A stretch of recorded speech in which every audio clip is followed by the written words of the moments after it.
anak naik pesawat, pesawat turun di Lampung Barat. Jika Anda umat Nabi Muhammad, jawablah salam dengan semangat. Assalamualaikum warahmatullahi wabarakatuh. Alhamdulillahilladzi asra ba'dihi lailam minal masjidil haram ilal masjidil aqsa. Alladzi barakna haulahu linuriya min ayatina innahu huwas sami'un basir. Asyhadu an la ilaha illallah wa asyhadu anna Muhammadar Rasulullah. Allahumma sholli ala sayyidina Muhammad wa ala alihi wa sahbihi ajmain. Amma ba'du. Pertama-tama, marilah kita panjatkan puja dan puji syukur atas segala nikmat yang telah Allah berikan kepada kita, sehingga kita bisa berkumpul dalam keadaan sehat walafiat, serta tersenyum gembira menyambut momentum Isra Mi'raj Nabi Muhammad Sallallahu Alaihi Wasallam. 27 Rajab 1444 Hijriah atau 18 Februari 2023 Masehi. Sholawat dan salam semoga selalu tercurahkan kepada junjungan kita, yakni Nabiullah Akbar Muhammad Sallallahu Alaihi Wasallam, yang telah membawa kita dari zaman kegelapan menuju zaman yang terang benderang, yakni Ad-Dinul Islam. Dewan juri yang saya hormati, pada kesempatan yang berbahagia ini, izinkan saya untuk menyampaikan sebuah pidato dengan tema Isra Mi'raj secara global. Isra adalah perjalanan malam hari dari Masjidil Haram Mekah menuju Masjidil Aqsa Palestina. Sedangkan Mi'raj adalah perjalanan dari Masjidil Aqsa Palestina naik hingga ke Sidratul Muntaha. Berkisah pada peristiwa luar biasa bertajuk Isra Mi'raj Nabi Muhammad Sallallahu Alaihi Wasallam.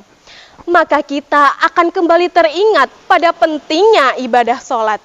Bagaimana tidak, sholat merupakan ibadah yang spesial dan utama yang Allah perintahkan kepada Rasulullah dan para umatnya.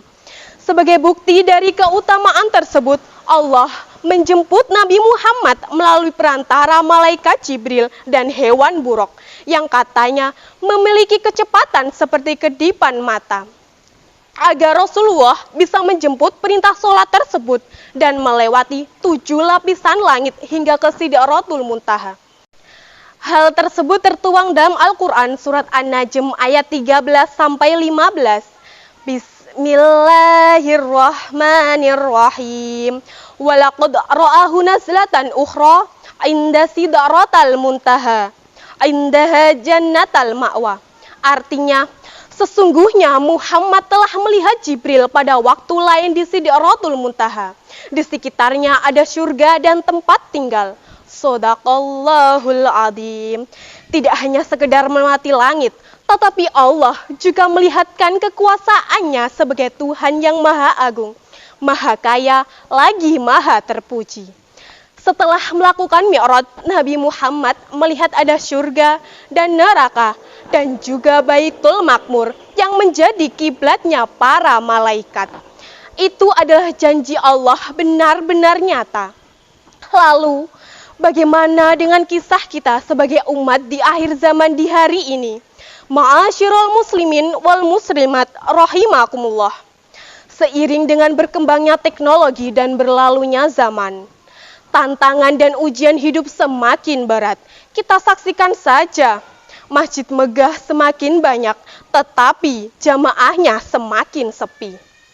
Belum berhenti sampai di sana, semakin kesini peradaban sesama muslim melunjak membuat Islam seakan-akan tercerai-berai. Tidaklah sedikit orang yang memperdebatkan sholat, tapi nyatanya mereka belum tentu melaksanakan sholat. Sholatnya belum benar, sholatnya belum dengan hati, dan sholatnya belum tentu mendatangkan jasmani dan rohani untuk menghadap ke Allah. Kalaulah sholat kita sudah benar dari segi niat, segi syariat dan juga ilmu, maka sungguh kita akan menjadi pribadi yang lebih baik dan pribadi yang lebih dekat dengan takwa. Allah berkalam dalam Al-Quran surat Al-Ankabut ayat 45. Bismillahirrahmanirrahim. Inna sholata tanha 'anil fahsya'i wal munkar waladikrullahi akbar wallahu ya'lamu ma tasna'un. Artinya, sesungguhnya sholat itu mencegah dari perbuatan keji dan mungkar. Dan sholat itu keutamaannya lebih besar dari ibadah-ibadah yang lain. Shadaqallahul azim. Pada momentum Isra Mi'raj 1444 Hijriah pada tahun 2023 ini, marilah kita bersama-sama berupaya untuk memperbaiki sholat. Memperbaiki sholat di sini bukan hanya sekedar memperbaiki gerakan dan bacaannya, tetapi juga memperbaiki dari segi niat dan juga menjadikan sholat menjadi kebutuhan utama dari hidup. Karena di dunia ini hanya persinggahan sementara, semestinya kita sudah mempersiapkan bekal untuk di akhirat nanti. Sekian dari pidato saya, semoga bermanfaat dan bisa diambil hikmahnya. Akhirul kalam, wassalamualaikum warahmatullahi wabarakatuh.